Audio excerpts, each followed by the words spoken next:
2008 سے لے کر تقریباً 2017 اور 18 تک پاکستان نے ٹیررزم کی ایک بہت سٹرونگ ویو کو بیئر کیا۔ اس ویو میں ہمارے اداروں نے بہت کچھ سیکھا اور پاکستان نے بہت سفر کیا۔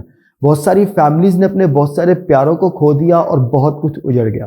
آج اسی طرح کا یہ ایک اٹیک رشیا کے سٹی ماسکو میں ہوا ہے۔ اب انسانیت کے ناطے یہ اٹیک پینفل تو ہے، لیکن اس کے پیچھے کیا مقاصد ہیں، آج کی اس ویڈیو میں ہم تفصیل سے بات کریں گے۔ پہلا سوال تو یہ ہے کہ اٹیک ہے کیا؟ 23 مارچ 2024 کو رشیا کے بڑے امپورٹنٹ سٹی ماسکو، جو ان کا کیپٹل سٹی ہے، اس میں ان کے سب سے امپورٹنٹ پوائنٹ پر کروکس مال ہے، سٹی مال ہے۔ اس مال کے اندر ایک فیسٹیول تھا اور ایک انجوائمنٹ پارٹی تھی جیسے گوروں کی ہوتی ہے۔ وہاں پر چند مسلح افراد داخل ہوئے، انہوں نے اسٹریٹ فائر اوپن کیا اور بہت سارے لوگوں کو مار دیا۔ اس کے علاوہ ان کے پاس کریکر ڈیوائسز تھے، انہوں نے مال کے اندر آگ لگائی ان ڈیوائسز کے ذریعے، اور بہت ساری جونسی ہے وہ بھاگم دوڑ کے اندر بھی بہت سارے لوگ مارے گئے۔ اس کے علاوہ ان کے پاس کریکر ڈیوائسز تھی، انہوں نے ان کریکر ڈیوائسز سے مال میں آگ لگا دی اور آگ لگنے کی وجہ سے وہاں بھگدڑ مچی اور بے شمار لوگ جو ان سے وہ اپنی قیمتی جانوں سے ہاتھ دھو بیٹھے۔ اب انیشیلی رشین فورسز اور رشین ڈیفنس منسٹری کا یہ کہنا تھا کہ یہ اٹیک شاید یوکرین رشیا وار کے بدلے میں یوکرین کی جانب سے کیا گیا، لیکن یوکرین فورسز نے اس اٹیک کو ڈینائی کیا۔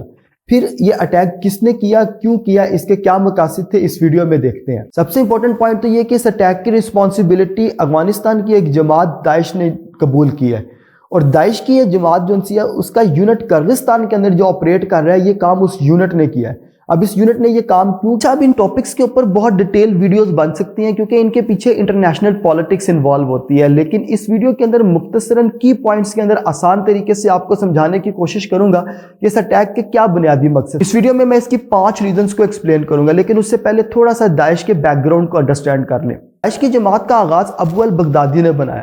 یہ طالبان کے لیڈر تھے اور طالبان کی پالیسیز کے بہت اگینسٹ تھے۔ پھر کوئی نیشن سٹیٹس اور کچھ کریکٹرز ایڈ ہوئے جنہوں نے انہیں الگ جماعت بنانے پہ مجبور کیا، اور پھر انہوں نے ایک نیا ٹیررسٹ گروپ بنایا داعش کے نام سے۔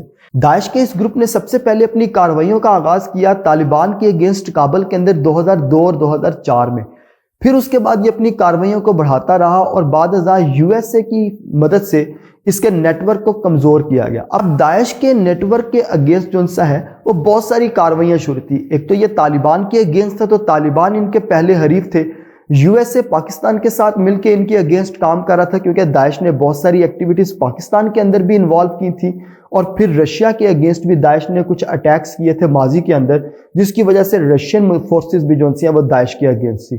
اب چاروں طرف سے جغرافیائی لحاظ سے یہ تنظیم گھیری گئی تھی اور یہ تنظیم کمزور تر ہوتی چلی گئی، اور بالآخر کرغزستان میں جا کر انہوں نے فائنل اپنا ٹھکانہ بنایا اور یہ وہاں پر انہوں نے اپنے آپ کو سٹیبل کیا۔ پھر انہوں نے تعلقات قائم کیے سیریا میں وارنر گروپ کے ساتھ۔ تو یہ چھوٹا سا ایک بہت مختصر سا بیک گراؤنڈ ہے جو میں نے آسان طریقے سے اس ویڈیو میں پریزنٹ کرنے کی کوشش کی ہے۔ آپ سمجھتے ہیں کہ وہ 5 ریزنز کیا تھی جس کی وجہ سے داعش نے یہ اٹیک کیا ہے۔ نمبر 1، رشیا یوکرائن وار۔ رشیا یوکرائن کے اگینسٹ وار میں ہے اور پوٹن الیکشن جیت چکے ہیں۔ پوٹن الیکشن جیتنے کے بعد ایک لانگ ٹرم پریزیڈنٹ بن کے سامنے آئے اور وہ یوکرائن کی وار کو ایکسپینڈ کرنا چاہ رہے ہیں۔